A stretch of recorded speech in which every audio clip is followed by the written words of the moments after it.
Hey, j'espère que vous allez bien.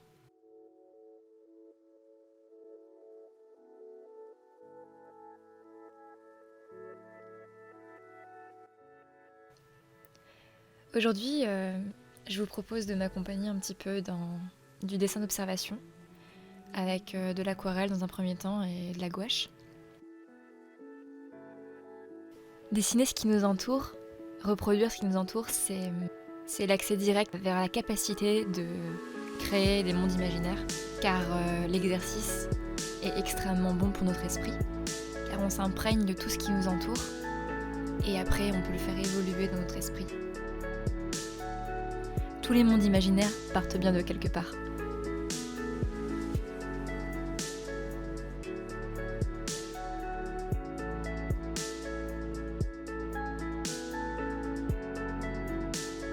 L'aquarelle est un outil absolument fabuleux parce qu'on peut l'emmener un peu partout. Il suffit d'avoir notre palette d'aquarelle, du papier et un pinceau. J'utilise ici des pinceaux à réservoir d'eau qui sont encore plus pratiques car on n'est pas obligé d'avoir un petit pot avec de l'eau. Leur utilisation est extrêmement pratique, mais le rendu ne sera jamais aussi beau qu'avec un pinceau, à poil souple, gorgé d'eau.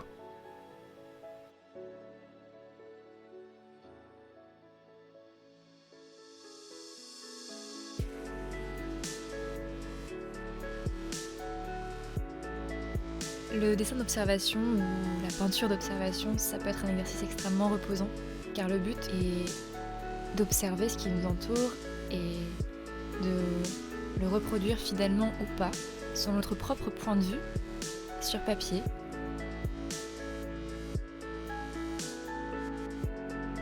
Le but, c'est d'observer le monde qui nous entoure.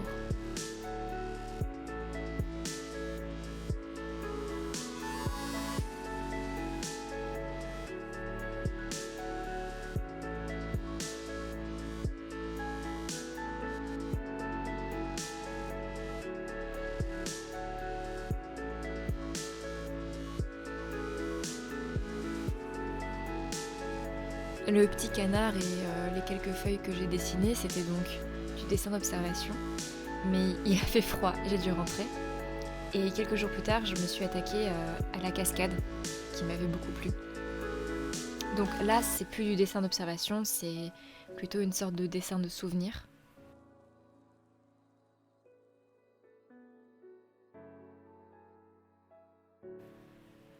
J'aurais pu prendre une photo pour pouvoir reproduire la cascade, mais l'exercice est moins impressionnant et moins formateur que de peindre d'après vraiment ce qu'on voit devant nous.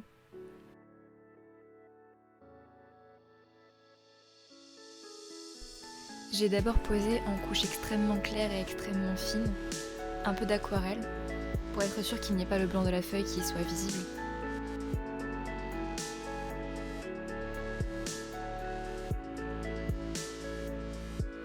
Et j'ai voulu utiliser de la gouache, qui est un médium que je n'utilise pas assez souvent et que pourtant j'adore, car le rendu est extrêmement frais.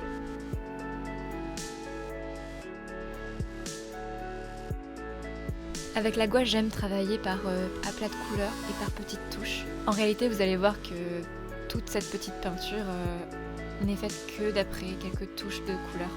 Il n'y aura jamais de dessin à proprement parler.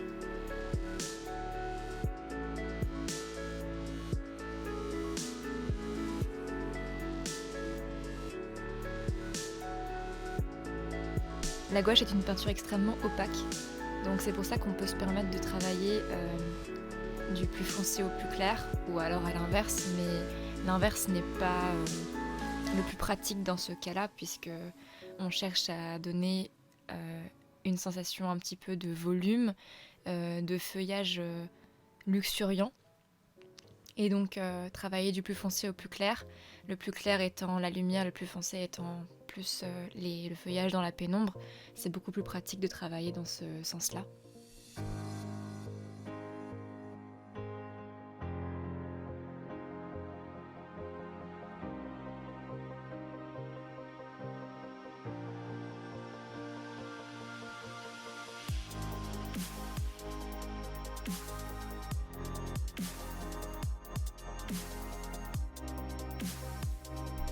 Pour l'eau, c'est en général assez intuitif chez moi.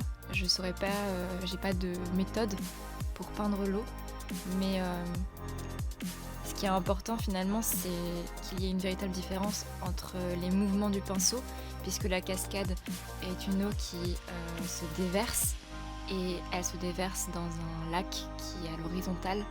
Donc les coups de pinceau doivent être extrêmement bien opposés.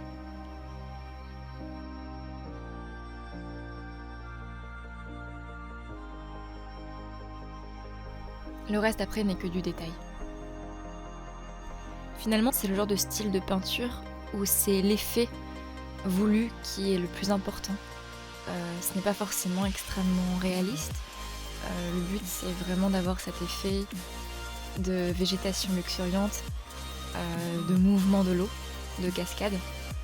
Et je trouve que la gouache est une peinture qui se prête vraiment bien à ce genre de style qu'on peut donner.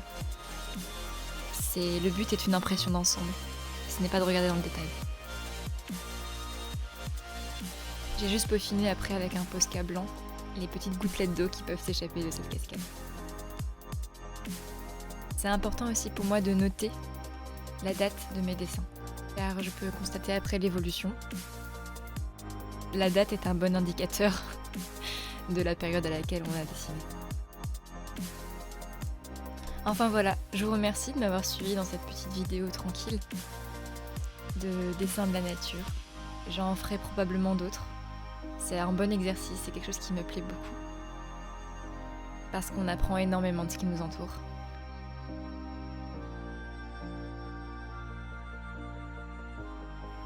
Et pouvoir le reproduire sur papier, non pas à la perfection, mais comme nous on le perçoit, c'est un exercice fabuleux.